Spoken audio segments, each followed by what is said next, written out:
أعوذ بالله من الشيطان الرجيم. بسم الله الرحمن الرحيم. السلام عليكم ورحمة الله وبركاته. الحمد لله رب العالمين، وبه نستعين على أمور الدنيا والدين، والصلاة والسلام على أشرف الأنبياء والمرسلين وعلى آله وصحبه أجمعين. سبحانك لا علم لنا إلا ما علمتنا إنك أنت العليم الحكيم. قال رب اشرح لي صدري ويسر لي أمري واحلل عقدة من لساني يفقه قولي. اللهم يسر ولا تعسر. اللهم صل على سيدنا محمد وعلى آله وصحبه وسلم، ولا حول ولا قوة إلا بالله العلي العظيم. أما بعد. Alhamdulillah, syukur kehadrat Allah Subhanahu wa ta'ala kerana dengan limpah kurnia, rahmat, kasih sayang dan inayah daripada Allah Subhanahu wa ta'ala. Alhamdulillah, malam ini sekali lagi kita sama-sama dapat dipertemukan oleh Allah, dan mudah-mudahan pertemuan pada malam ini sedikit sebanyak dapat memberikan ilmu dan pengetahuan kita berkaitan dengan ayat-ayat dan firman-firman-Nya insya-Allah. Tuan-tuan, puan-puan, hadirin hadirat, muslimin muslimat yang dirahmati sekalian, marilah sama-sama kita membaca, menghayati, merenung dan mentadabbur sepotong ayat yang difirmankan oleh Allah Subhanahu wa ta'ala di dalam surah Al-Baqarah, merujuk ayat 246, yang mana Allah Subhanahu wa ta'ala berfirman, A'udzu billahi minasyaitonir rajim. Alam tara ilal mala'i min bani Israila min ba'di Musa إذ قالوا لنبي له مبعث لنا ملكا نقاتل في سبيل الله قال هل عسيتم إن كتب عليكم القتال ألا تقاتلوا قالوا وما لنا ألا نقاتل في سبيل الله وقد أخرجنا من ديارنا وأبنائنا فلما كتب عليهم القتال تولوا إلا قليلا منهم والله عليم بالظالمين. Surah Al-Baqarah ayat 246. Di dalam ayat ini Allah Subhanahu wa ta'ala berfirman, Alam tara ilal mala'i min ba'di Alam tara ilal mala'i min bani Israila min ba'di Musa. Apakah kamu tidak memerhatikan kepada pembesar-pembesar ataupun pemuka-pemuka dari kalangan Bani Israel selepas Nabi Allah Musa alaihi salam, merujuk selepas zaman Nabi Musa ataupun selepas kewafatan Nabi Allah Musa alaihi salam. إذ قالوا لنبي له مبعث لنا ملكا نقاتل في سبيل الله. Ketika mana mereka telah menemui Nabi mereka dan mereka mengatakan kepada Nabi tersebut, Ib'ath lana malikan, angkatlah ataupun tabalkanlah bagi kami seorang raja, nuqatil fi sabilillah, yang mana kami akan turut sama berperang pada jalan Allah di bawah kepimpinannya. Jadi mereka minta kepada Nabi mereka supaya Nabi ni lantik seorang raja, tabal seorang raja, yang mana bila dah ada raja, kami nak berperang di bawah kepimpinan raja tersebut. Qala hal asaitum in kutiba alaikumul qitalu alla tuqatilu. Dan berkatalah Nabi tersebut, mungkin sekali sekiranya telah diwajibkan ke atas kamu berperang, kamu pula tak mau berperang. Bila aku lantik raja, kemudian Allah mewajibkan ke atas kamu berperang bersama dengan dia, kamu pula pengecut, kamu pula takut, kamu tak mau ikut berperang. Qalu wa ma lana alla nuqatila fi sabilillahi wa qad ukhrijna min diyarina wa abnaina. Lalu mereka membalas balik dengan jawapan, mana mungkin kami tidak akan berperang pada jalan Allah, sedangkan kami telah diusir daripada kampung halaman kami, dan kami telah dipisahkan daripada anak-anak kami. Falamma kutiba alaihimul qitalu tawallau illa qalilan minhum. Dan tatkala ketika mana Allah telah mewajibkan ke atas mereka, sungguh-sungguh Allah wajibkan kepada mereka berperang, tawallau illa qalilan minhum. Dan mereka ini lari daripada peperangan kecuali yang tinggal hanya sedikit daripada mereka. Tadi cakap besar, cakap banyak. Nak suruh lantik raja, nak suruh lantik pemimpin, nak perang sekali dengan dia. Tapi bila betul-betul telah diwajibkan ke atas mereka berperang, hak lain semua lari kecuali tinggal sedikit sahaja. Wallahu alimun bizzalimin. Dan Allah benar-benar mengetahui siapakah yang telah melakukan kezaliman. Baik.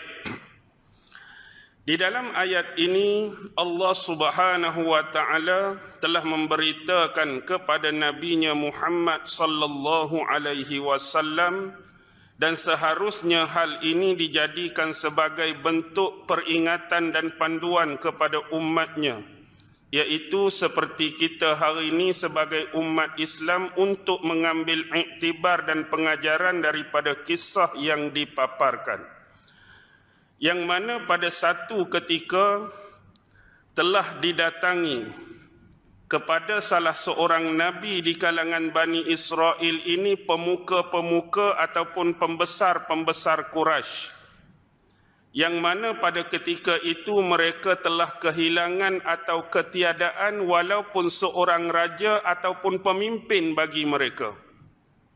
Ini adalah disebabkan kaum Bani Israel pada ketika itu telah diserang, telah dijarah tanah-tanah, kawasan-kawasan, dan banyak di antara mereka yang terkorban dan terbunuh dalam peperangan melawan lawan mereka.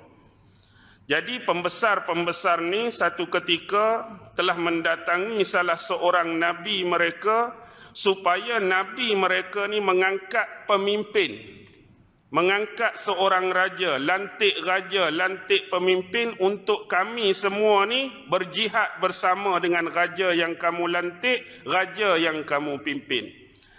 Jadi perbahasan ulama-ulama tafsir dalam ayat ni ialah siapakah Nabi yang ditemui oleh pembesar-pembesar Bani Israel itu dirujuk.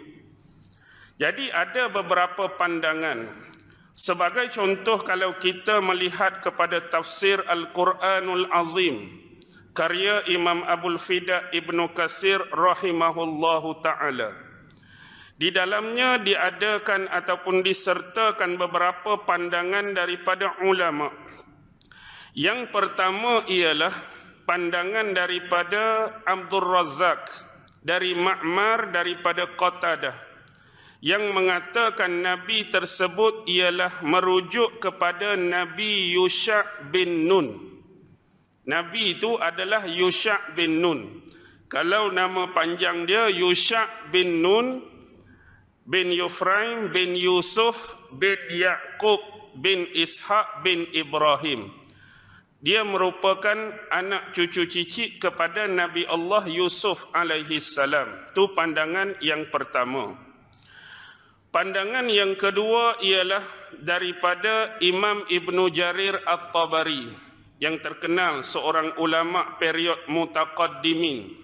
Hasil karya besar dia iaitu kitab tafsir Imam Tabari, dan satu lagi kitab sejarah dia, Tarikh Ar-Rusul wal Muluk.